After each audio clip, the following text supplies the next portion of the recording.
Morning traders, and this is your Aussie JSE top 40 day trade setup for today. So we're still ranging in this area, and today is futures closeout, so I suspect we'll stay in this range until after 12 o'clock South African time, at which point we may pick a direction. What direction that's going to be, I'm not entirely convinced looking at this. It could be just consolidation from move up, or it could be a top. If you look at the oscillators, you look at the moving averages, you look to the left of the congestion that's here. So anybody's call at the moment. So anyway, this is not a day that I like trading. Sometimes I like to trade the closing range breakout, take profit, and then just leave it. And we'll get down to the lower time frames to go through that now. Okay, so for all intents and purposes, we did break through these previous two highs, but we've come back, and this comeback, I suppose it does look like it's a Fibonacci pullback. Yes, it is. 61.8 pullback. Okay, so just keep that in mind, that we are at a pullback for this move here. Okay, so that could set up a second move as follows. But the levels I'm going to give you will only be valid for the first part of the morning, because we're going to move to a new chart after 12, and the values will be different. So what we're looking for here is a breakout to 53629. Okay, that's if this level holds. Stop would be pretty much below here. I'm going to use this area there.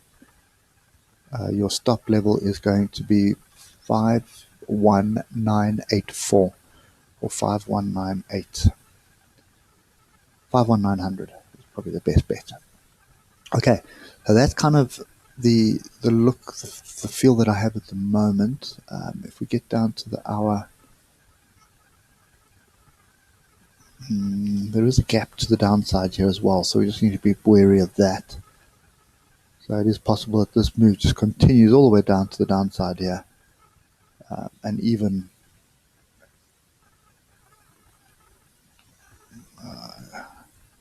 let's see how busy this is going to get.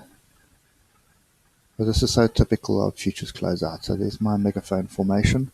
So it is a possibility that we shoot down, close this gap, come all the way down to tag this area here, which is pretty close to the 1 hour 200 EMA. Okay, so that is a possibility. Anyway, point is, it's going to stay in this consolidation pattern until 12 o'clock as far as I'm concerned. After that, we may still stay in it, or we may follow whatever the world is doing. Okay, so for me on futures closeouts, the only trade that I'm really interested in taking is the closing range breakout strategy. Okay, so this last bar here is crap data. Okay, so let's just ignore that for now, and let's get our closing range in. Right, there's our range. And you can see yesterday's range. Let's start there. How coincidental, it's the same size. So anyway, we gapped up straight onto the range target, came back, tested the range. There's 100% here, tested it, and then rallied up to the next range target, which was a 261.8. At which point we rolled over and basically broke the range to the downside and almost tagged the bottom range target. So that's just a day of confusion more than anything else. Okay, so for me, that is the play I'm looking for. There's my range. Okay, so break to the upside, 52599, break up to the upside. Then I am looking for at least this previous breakout, and that is 52784 is what I'm looking for. Okay, and if we break the downside, I'm pretty much looking for gap close.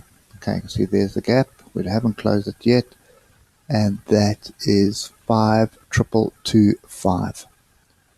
Okay, so that's pretty much the only trade I'm looking to trade today. And then we'll switch across to the new futures chart and take it from there. But that's the trade.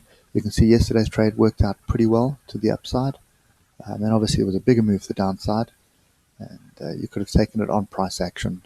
You can see here inside bar, pin bar, all on the 30-minute. It's all giving you indecision, and your entry would have pretty much been on a break of these bars with the stop above there. Okay, you could have even had it on the retest as well if you wanted to, which is right over there. That was a Brooks Gap breakout. That would have given you a bigger 500-point trade. But anyway, sometimes with the Aussie, I just look for 100 points. If I can get 100 points, it pays the bills and move on with life. Okay, so anyway, guys, that's my view. There's nothing much else I can tell you. Just be very cautious because the closeout auction is normally fairly volatile, and we can have 200-300 point swings in the blink of an eye. Okay, and then hopefully next week we sort of return to normal and maybe get into some form of a trend and hopefully continue this pretty strong and solid upward move. Okay, anyway guys, that's it for me today, and stay safe, keep our stops tight, and I'll catch you later. Cheers for now.